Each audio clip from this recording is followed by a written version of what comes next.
शिवाय ओम नमः शिवाय ढोड़ी तोहार गोरी अमर हो जा।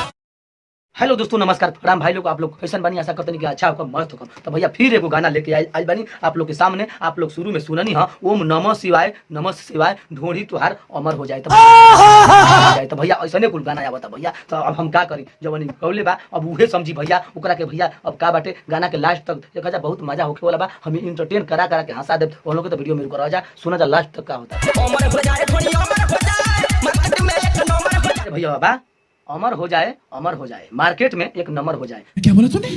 बारे माने कि नमः शिवाय के नाम लेके आ तू ढोंढी के अमर करावतले भैया। तो बहुत ही गलत बात बा बाबू।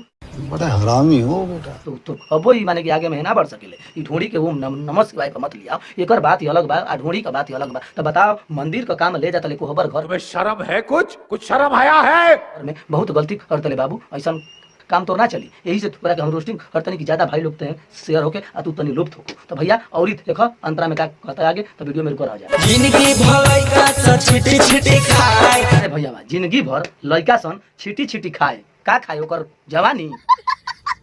तो ये ना गाना बा, ऐसा गाना मत गाओ बाबू, तू लुप्त हो देबे। पहला बार गाना बा हम समझाओ तनी, माने के बा मान जो, आगे अपन गाना सुना तू का कर जा। ढोड़ी तोहार गोरी अमर हो जाए। अरे चुप रहो साला, तू गाना आओ तो ले साला ढोंढी तुम्हारी अमर हो जाए। ओम नमः शिवाय साले। ये सब क्या देखना पड़ रहा है? अच्छा दूसरा धुन में सुनाओ तो तनी सुनी कि दूसरो धुन वैसने बा कि दूसरो धुन में ही फुल आवत तले। तो भैया लोग वीडियो में रुक रह जा। एकर पहला धुन सुना गेल, एकर दूसरा धुन के इंतजार कर जा। ओमा कुछ सुधार कइले बा कि ऐसा ही गंडूगिरी साला कइले बा। और कुछो ना तो ढोड़ी बा जरूरी। हां का कहले ह, और कुछ ना तो ढोंढी बा जरूरी। माने कुछ जरूरी नहीं के, मगर ढोंढी जरूरी बा। तोरा तुमको पागल बना रहे मादर चौथ के बच्चे।